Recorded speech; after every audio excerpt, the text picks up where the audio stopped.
ለሆኑ ሰዎች የሆነ አቅም ሰጥቶ ለሆኑ ሰዎች የሆነ ችሎታ ሰጥቶ ለሆኑ ሰዎች የሆነ ነገር ሰጥቶ ሌላውን ይተው ይመስላችኋል? ይመስለናል አይደለም። እምቅ አቅም አለ። የሚገርም አቅም አለ። የሚገርም አቅም አለ። ችሎታ አለ።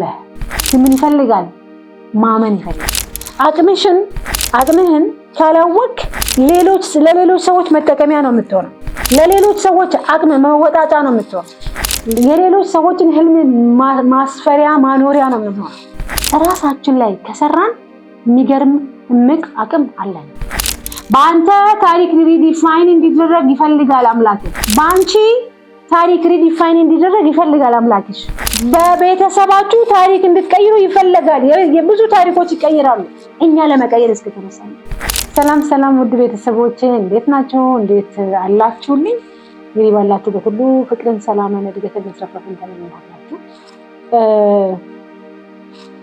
ያው ብዙውን ጊዜ ብዙዎቻችን በተለይ እንደኛ ማህበረሰብ በሰዎች በጣም እናምናለን። ማለት እሱ እኮ ጎበዝ ነው፣ እሷ እኮ በጣም ጎበዝ ናት፣ አንደበተ ርቱዕ እኮ ናት፣ እሱ እኮ በጣም ጎበዝ ነው፣ በቃ ታታሪ ሰራተኛ ነው እንላለን።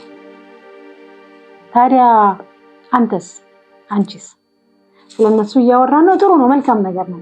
እኛስ ራሳችንን የት ረሳን? እነሱ ብቻ ናቸው ችሎታ ያላቸው፣ እነሱ ብቻ ናቸው አቅም ያላቸው። አንቺስ እኔም አቅም የለንም እንዳትረሳ። ሁላችንም እንግዲህ ያው የሰራን የፈጠረን ሰማይን ምድርን የፈጠረ አምላክ እኔና አንተን እሱ የሰራልና ታዲያ ይሄ አምላክ ለሆኑ ሰዎች የሆነ አቅም ሰጥቶ ለሆኑ ሰዎች የሆነ ችሎታ ሰጥቶ ለሆኑ ሰዎች የሆነ ነገር ሰጥቶ ሌላውን ይተው ይመስላችኋል? ይመስለናል አይደለም። ምንድነው ልዩነቱ? ሁላችንም እምቅ አቅም አለ። ምክንያቱም የሰራን አምላክ የማያዳላ አምላክ ነው። እምቅ አቅም አለሽ። የሚገርም አቅም አለሽ። የሚገርም አቅም አለ። ችሎታ አለ። ግን ምን ይፈልጋል? ማመን ይፈልጋል። መጀመሪያ እምቅ አቅም እንዳለሽ መጀመሪያ ማመን ይጠበቅብናል። እምቅ ብቃታችንን ስንጠቀም ዓለም ጉድ የሚያስብል ችሎታ ስላለን ዓለም ጉድ የሚያስብል ስራ እንሰራለን። መቼስ ህይወት ላይ ዓለምን ጉድ ለማሰኘት አይደለም የምንኖረው። አቅም አለን፣ እምቅ አቅም አለን፣ ፖቴንሻል አለን፣ ውስጣችን የተደበቀ አቅም አለ ብለን ስንል ከምን ተነስተን ነው? መቼስ ዝም ብሎ አንድ ሰው የፈለገ ነገር ማለት ይችላል ማለት አይደለም ነው። ግን መጀመሪያ ማመን ያለብን አምላክ ፈጣሪ እኔን ሲሰራኝ እኔን ሲፈጥረኝ ፍጹም አቅም ሰጥቶኝ ነው። ልብ ብላችሁ ስትመለከቱ መብራትን የሰራ ሰውዬ እኮ ፐርፌክትሊ አድርጎ ነው የሰራው አይደል? በተቻለው አቅም እኮ በቃ ነገሮች ዲዩረብል እንዲሆኑ እንዲቆዩ ዘለቄታ እንዲኖራቸው አድርጎ ነው የሰራው። ይሄንን እያንዳንዱ የምንጠቀምባቸውን ነገሮችን የሰራ ሰው አይደል? የፈጠረው ሰውዬ በደንብ አድርጎ አሳምሮ አስውቦ ነው የሰራው። ሰዎች ናቸው ታዲያ እንዳትረሱ። ታዲያ ይሄንን የሰራው ስልክን የሰራልን ሰውዬ በደንብ የሚገርም ስልክን የሰራልን ምንም በቃ ፍጹም ቆንጆ አድርጎ ፍጹም በደንብ አድርጎ ለሰው ልጅ ጥቅም የሚውል ስማርትፎንም ሆነ ምንም በደንብ አድርጎ ነው የሰሩት አይደል? ታዲያ እናንተን የሰራን አንድዬ ፍጹም አድርጎ አልሰራን? ፍጹም አድርጎ ነው የሰራን። ስለዚህ መጀመሪያ ፍጹም አድርጎ እንደሰራን ለትልቅነት እንደፈጠረን ታላቅ መሆን እንደምንችል ትልቅ ነገር መስራት እንደምንችል ማመን የመጀመሪያው ፋሽና እምቅ አቅምህን አውቀሽ እንድንጠቀምበት ነው። ለምን እምቅ አቅማችንን አውቀን ካልተጠቀምንበት ምንም ትርጉም የለውም። አቅም አለኝ እኮ ስማ እኮ አምናለሁ ይገርማል እኮ እውነት ነው እኮ ቢባል አንድ ሰው እኮ መኪና ገዝቶ ገራጅ ውስጥ ቢያቆማት የቤቱ ገራጅ ውስጥ ቢያቆማት የመኪናው አቅም ወጣ ነው እንዴ? መኪናው ተሰራ፣ ሰውየው ገዛት፣ ግን መኪናው ካልተጠቀምንባት ምን ትርጉም አለው? እኛ ጋም ያለው ድብቁ አቅማችን ካላወጣ ነው ካላመን ነው ምንም አይሰራም። ለዛ ነው ብዙ ሰዎች ላይ ነው ፎከስ የምናደርገው። እሱ እኮ በጣም ጎበዝ ነው፣ እሷ እኮ በጣም ጎበዝ ናት፣ እሱ እኮ የሚገርም ታለንት አለው፣ እሷ እኮ የሚገርም ታለንት አላት ይባላል እንላለን እርስ በርስ ብዙ በየቀኑ የምንለው ነው። ለምን መሰላችሁ? የሌሎች ብርሃን ነው የሚታየን፣ የሌሎች አቅም ነው የሚታየን፣ የሌላው ፖቴንሻል ነው። እቺ ልጅ እኮ ሚኒስቴር ብትሆን ይሄ ልጅ እኮ የሚገርም እኮ ነው የሚገርም የመናገር አቅም አለውና እኮ እሱ እንላለን በየቀኑ ምን ደጋግመው ነው። እነሱ አቅም አላቸው፣ ፖቴንሻል አላቸው። እኔና አንቺስ ፖቴንሻል የለንም? እኔና አንተ ፖቴንሻል የለንም? ስለዚህ ወደ ራሳችን ተመልሰን እምቅ አቅም እንዳለን ማንም የመጀመሪያው የስኬቱ መርህ ነው፣ የስኬቱ ቁልፍ ነው። ለምሳሌ እስኪ አንድ ምሳሌ እንውሰድና አንድ ትንሽ ምሳሌ የባህር ዛፍ ፍሬን እንውሰዳት እስኪ። አጋጣሚ የባህር ዛፍ ፍሬ የለኝም፣ ያው የባህር ዛፍ ፍሬ የሌለበት ሀገር ነው ያለው። እቺ የባህር ዛፍ ፍሬን ወስደን ጠረጴዛ ላይ የምታምር እንትና ግን አስቀምጠን የሆነች የምታምር ባዝ ነገር ወይም ደግሞ ማስቀመጫ ነገር አምጥተን እቺን የምታምር የባህር ዛፍ ፍሬዋን ብናስቀምጥ ምን ሆነች? የሳሎን ጌጥ አይደል? የሳሎን ጌጥ ነው የምትሆነው። በቃ ስለዚህ ምናልባትም ልጆች መጥተው ካነሷት ወስደው ይጫወቱባታል። ከዛ በኋላ ምናልባትም ወደ ቆሻሻ ደስትቢን ነው የምትሄደው አይደለ? በጣም ጥሩ። ግን ያቺን የባህር ዛፍ ፍሬ አንድ ጎበዝ ገበሬ እጅ ብትወድቅ ያ ጎበዝ ገበሬ ምን ያደርጋል? ያቺን የባህር ዛፍ ፍሬ ወስዶ ቆንጆ አፈር፣ ለም አፈር ፈልጎ እዛ አፈር ውስጥ ከቷት ተንከባክቧት ውሃ አጠጥቷት ከሆነ ጊዜ በኋላ እቺ ባህር ዛፍ ፍሬ ልንሆነች ዛፍ አይደለ? ቅጠል ሆና ዛፍ ሆና ታድጋለች። ያ ዛፍ ምን እየሆነ ይሄዳል? እየበዛ እየተባዛ ምን ይሆናል? ምን ስለተደረገ? ስለታመነበት አቅም እንዳላት ስላመነ ገበሬ ወስዶ ከአፈር ጋር ስለቀላቀለ ከአንድ ዛፍ ሁለት ዛፍ፣ ከሁለት ዛፍ ሶስት ዛፍ፣ ከሶስት አራት 10 እያለ ደን ይሆናል። አቅሙ ያን ያህል አቅመ ቢስም የምናደርገው እኛ ነን አይደለ? ባህር ዛፍ ፍሬውን ስንጫወትበት ቤት ውስጥ እኔ ባህር ዛፍ የሚበቅልበት አካባቢ ነው የነበርኩት እና በጣም እንጫወትበት ነበር። ድሮ ትምህርት ቤት ስንሄድ አዲስ አበባ ያው ወደ ሸጎሌ አካባቢ ዛፍ ብቻ ነው፣ ባህር ዛፍ ብቻ ነው እና በቃ ሰብስበን እንጫወት። ከዛ የዘለለ አቅም አቅምህን ካላወቅ ለሌሎች ሰዎች መጠቀሚያ ነው የምትሆነው። ለሌሎች ሰዎች አቅም መወጣጫ ነው የምትሆነው። የሌሎች ሰዎችን ህልም ማስፈሪያ ማኖሪያ ነው የምትሆነው። አቅምህን ግን ስታምንበት እምቅ አቅም አለኝ፣ ፖቴንሻል አለኝ፣ እኔ ውስጤ ድብቅ አቅም አለኝ ብለህ ስታምን ግን ያንን አቅም ላይ መስራት ትጀምራለህ። ትፈልገዋለህ። እኔ የቱ ጋር ነው ጥሩ ጎኔ ማበረታታት አለብኝ፣ በደንብ አድርጌ ልሰራበት ነው የሚገባው ብለህ ምን ትጀምራላችሁ? ደካማ ጎናችሁ ላይ አይደለም፣ ጠንካራ ጎናችሁ ላይ አቅማችሁ ያለው ጠንካራ ጎናችሁ። ብዙውን ጊዜ እኛ ደካማ ጎናችን ላይ ነው ፎከስ የምናደርገውን እንድናደርግ ነው የሚፈልገው።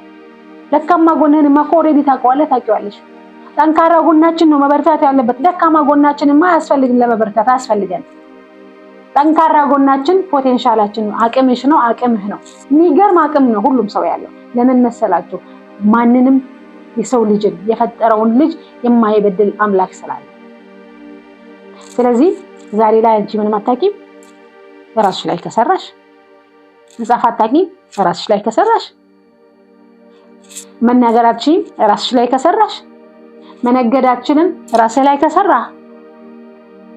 ራሳችን ላይ ከሰራን የሚገርም እምቅ አቅም አለን። ሰዎች መጥተው ማህተም እንዲመቱልን አትጠብቁ። ሰዎች አያውቁትም። እናንተ ናችሁ የምታውቁት፣ እናንተ ናችሁ መፈለግ ያለባችሁ፣ እናንተ ናችሁ ባለ ጉዳይ፣ እናንተ ናችሁ በዛ ትልቅነት ውስጥ ለዛ ኃያልነት የተፈጠራችሁት የተሰራችሁት። የሌላን ሰው ኮንፈርሜሽን አትፈልጉ። ሌሎች ሰዎች በነገራችን ላይ ምናልባት ስህተታችን ሊሆን ይችላል የሚያዩት፣ ምናልባት ደካማ ጎንህን ሊሆን ይችላል የሚያዩት፣ ምናልባትም አለመቻልህና አለማወቅህን ሊሆን ይችላል። የለህም ዛሬ ላይ የሌለህ ነገር ላይ ሊያተኩሩ ይችሉ ይሆናል። አንተ ግን የሰራህ በታሪክ ለመልካምነትና ለታላቅነት የፈጠረህ አምላክ አንተ እንድትሰራ፣ አንተን እንደማንኛውም 8 ቢሊዮን ህዝብ ትልቅ ቦታ መድረስ እንደምትችል አንተ የብቻ አሻራ እንዳለህ ነው የሚያውቀው። አንተ ለብቻ ዓላማ ልትፈጽም የሚገባ ዓላማ እንዳለ ነው የሚያውቀው። ስለዚህ ታላቅ ሰው እንድትሆን ይፈጠራል። አዎ አንተን ማለት የትም ቦታ ተወለድ። ምክንያቱም እሱ አንተ ከተወለድክበት ቦታ ሀጃ የለው። ከትናንትና ምንም ጉዳይም የለው። ከትናንትና መውደቅህም መነሳትህም ጉዳይ የለው። ለምን? ትልቁ የሱ ስራ ስለሆንክ አንተ እዚህ ምድር ላይ የሆነ ነገር አቺቭ እንድታደርግ ነው የተፈጠረው። ስለዚህ መጀመሪያ ማመን እንደምታደርግ ሁለተኛ ታሪክ እንድትቀይር ነው የሰራህ አምላክ። ታሪክ መስራት የሚሰሩ ሰዎች እኮ አብዛኞቹ ሰርተዋል። የሚገርማችሁ ነገር ለምሳሌ ቀነኒሳ ሮጦ ወይም ኃይሌ ሮጦ ሪከርድ ነው እያሻሻለ ያለው እንጂ ተሩጧል እኮ ከነሱ በፊትም። አበበ ቢቂላ ሲሮጥ እኮ ከአበበ ቢቂላ በፊትም ተሩጧል። ግን ሪከርድ ነው ምንድነው? ታሪክ ነው ድጋሚ ሪዲፋይን ያደረጉት። በአንተ ታሪክ ሪዲፋይን እንዲደረግ ይፈልጋል አምላክ። በአንቺ ታሪክ ሪዲፋይን እንዲደረግ ይፈልጋል አምላክሽ። ይቀየራል፣ ታሪክ ይቀየራል። የቤተሰብሽ ታሪክ በአንቺ ሪዲፋይን እንዲደረግ ይፈልጋል። የቤተሰብሽ የመጀመሪያ ባለሀብት እንድትሆኚ ይፈልጋል። የመጀመሪያ በጣም ዋይ ሰው እንድትሆኚ ይፈልጋል። በቤተሰባችሁ ታሪክ እንድትቀይሩ ይፈልጋል። የብዙ ታሪኮች ይቀየራሉ እኛ ለመቀየር እስከተነሳን እንጂ ሌላ ነገር አይደለም። ሰዎች የሰሩትን ታሪክ ነው ሪዲፋይን የምናደርገው እኮ። ሰው ያላረገውን አይደለም እኮ ስኬታማ የሆኑ ሰዎች ያደረጉት አይደለም። ሌሎች የሰሩትን ነው እኮ ድጋሚ ሪዲፋይን ቀየሩት። ስለዚህ ያንቺን ህይወት አሁን እየኖርሽ ያለሽው ህይወት አለ፣ አሁን እየኖርክ ያለውን ህይወት አለ። እሱን በቃ ሪዲፋይን እናድርገው፣ ቀይረው። በቃ ይሄ ህይወት አይገባህም፣ ይሄ መና ህይወት አይገባሽም። እኔ ፐርሰናሊ በዛ በጣም አምናለሁ። በቃ ሪዲፋይን ማድረግ እንዳለብን አምናለሁ። በቃ እኔ እቺ አይደለም፣ እኔ እርግጠኛ ሆኜ የምነግራችሁ ነገር እቺ አይደለም።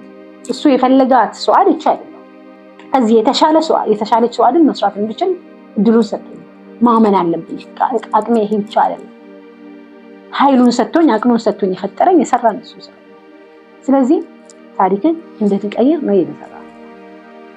ሌላኛው ነገር ከዚህ ምድር ላይ ስንኖር የምንችለውን እንድናደርግ፣ እኔ ማድረግ ያለብኝን እንዳደርግ፣ የሰውን ታሪክ ወይም ደግሞ የሰውን ምንድነው ካራክተር እንዳደንቅ አይደለም። እኔ የራሴ ካራክተር ስላለኝ እንድተውነው።